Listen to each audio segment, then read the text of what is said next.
बस आखिरी बात और तकरीर मेरी खत्म है। आज भी मौका है रसूलुल्लाह के दीन के साथ खड़े हो जाए।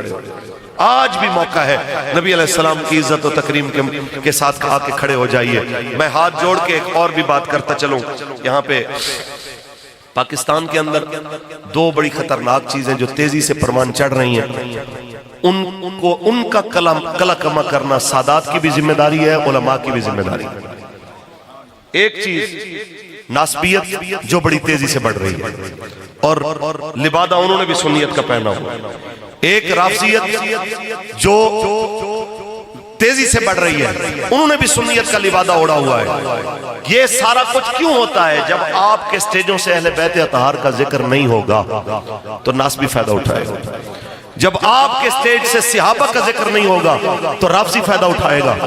इसलिए इन तमाम के कला कमे का एक ही तरीका है, जी भर के अहले बैत का जिक्र करें, जी भर के सहाबा का जिक्र करें, जी भर के रसूलुल्लाह के जनाब आला अहले बैत अतहार की बात कराएं, सारा दिन नारे लगाएं, सारी रात नारे लगाएं।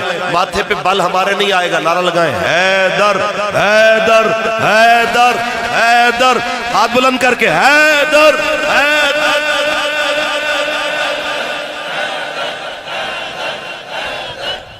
नारे हैदरी, और सारी रात नारे लगाए, नारे तहकीक। हमें क्या परेशानी? लिहाजा हम ये 10 बस्ता गुजारिश करते हैं, सादात किराम की जिम्मेदारी अहले बैत अतहार का जिक्र करें, सहाबा किराम का जिक्र करें, उलमा आपकी जिम्मेदारी। देखें, एक दुख की बात करता जाऊं, देखें जिस तरह इमाम अली मकाम का जिक्र कसरत से करते हैं, इसी तरह इमाम हसन पाक का जिक्र भी कसरत से करें। इसी तरह दीगर आइम्मा अहले बैत अतहार का जिक्र भी कसरत से करें।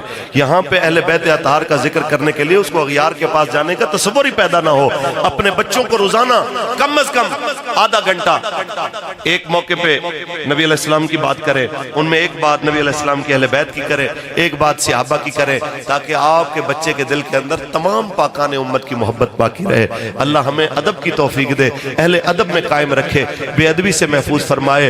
और अभी एक बदनसीब जो सुन्नियत की आड़ लेके हजरत उस्मान गनी पाक पे जिस तरह तबर्रबाजी कर रहा है, या खुलफाए सलासा के ऊपर जिस तरह जुबान दराजी हो रही है, ये सारी वो चीजें हैं कि जिस वक्त हम एतदाल की राह से हट रहे हैं। अल्लाह ताला हमें अमल की तौफीक दे, आमीन व आखिर दावाना अल्हम्दुलिल्लाह।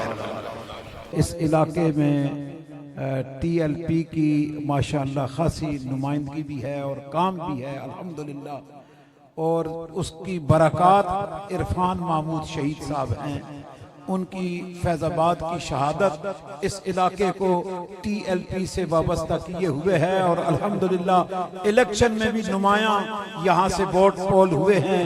अल्लाह करीम इस इलाके को बाबा जी की ये मोहब्बतें नसीब फरमाए।